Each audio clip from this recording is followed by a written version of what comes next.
Okay, so we know a little something about what's in this window and actually how to use a few of the controls. But what would you actually want to do here? Well, some authors are more interested in the subject matter than they are in the story points, and others are more interested in the story points. Elsewhere in the software, you can say, okay, I need a goal in my story. What's that goal going to be?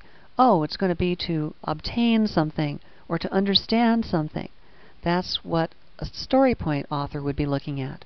But if you're a subject matter author, then you're going to be more interested in saying, I want to deal with a story about a particular activity. And what's that activity?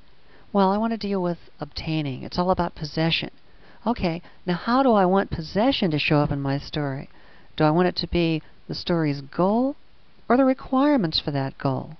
Well, in this case, let me say that it's the story's goal, is to obtain something. Well, having made this choice now, I've now determined something about the structure of my story based on the subject matter and how I want it to appear. In this manner, you can zoom all the way down into the chart as far as you'd like to go and subdivide these different categories, like obtaining now has 4 aspects of obtaining.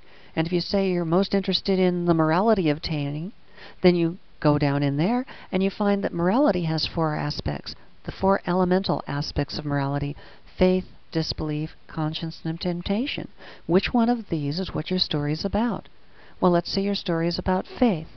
Then how is faith going to show up in your story? As the overall objective story problem? Or as the solution to a problem? Is the problem that somebody has too much faith?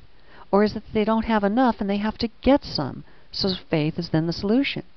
Well, when you make a choice like that, you're again determining something structurally about your story. And as you do, the number of other options available are slowly closed down, because if you've already chosen certain things about your story, certain other things would not be consistent.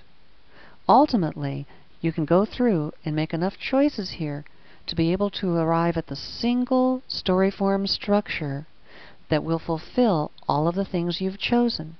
And then everything else about that structure that needs to be in your story that you haven't directly chosen will be chosen by the story engine, because there are no other options left that would work with the choices you made.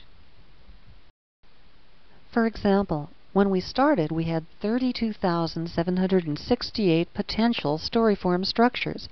And just based on the few choices we've already made, there's only 128 structures left that will work with that combination of choices.